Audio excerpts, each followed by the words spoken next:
Hello student, આજે આપણે શીખવાનું છે ધોરણ 10 વિજ્ઞાનમાં મોસ્ટ આઈએમપી ટોપિક વારંવાર બોર્ડમાં પૂછાય છે. ચલો જોઈએ. તમે કચરાના નિકાલની સમસ્યાને ઓછી કરવામાં શું યોગદાન આપી શકો છો? અને બે પદ્ધતિના નામ પણ આપવાના છે. માર્ચ 2020માં પૂછાઈ ગયો છે આ ક્વેશ્ચન. અથવા તો એમ પણ પૂછે કે સ્વચ્છ ભારત અભિયાન અંતર્ગત કચરાના નિકાલની સમસ્યાને ઓછી કરવા તમે શું યોગદાન આપશો? અને તેની બે પદ્ધતિના નામ લખવાના છે. મે 2021માં પૂછાઈ ગયો છે. તો મોસ્ટ આઈએમપી ટોપિક છે, આપણે તેને સારી રીતે સમજી લઈએ જેથી તમે બોર્ડ એક્ઝામમાં પૂછાય તો સારી રીતે લખી શકો. તો ચાલો શરૂઆત કરીએ. જવાબ કેવી રીતે લખવાનો?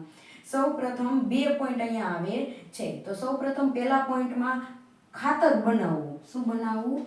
ખાતર બનાવીને પણ તમે કચરાને ઓછો કરી શકો, તેનો નિકાલ કરી શકો.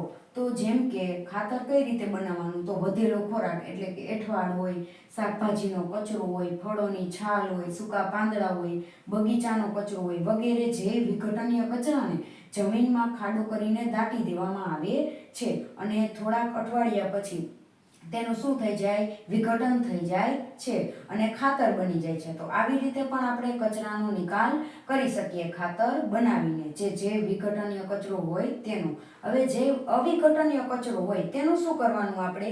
તો તેનું પુનઃચક્રીયકરણ કરવાનું. જેમ કે ટીન હોય, ખાલી ડબ્બા હોય, ગ્લાસ હોય, ધાતુની તૂટેલી વસ્તુ હોય, એને કચરાનું પુનઃચક્રીયકરણ કરવાનું. અને એ જ કચરો હોય જે ખાલી ડબ્બા, ગ્લાસ, ધાતુ હોય એમાંથી જ નવી વસ્તુઓ બનાવવાની, એનો આપણે ફરીથી ઉપયોગ કરવાનો. તેની બે પદ્ધતિના નામ આપવાના આપણને કીધા છે. તો સૌપ્રથમ પુનઃચક્રીયકરણ અને બીજું પુનઃ ઉપયોગ. તો આવી રીતે તમારે ક્વેશ્ચનનો આન્સર લખવાનો રહેશે. તો જો તમને મારા વિડીયો પસંદ આવતા હોય તો લાઈક, શેર, સબસ્ક્રાઇબ અને કમેન્ટ જરૂરથી કરજો. Thank you.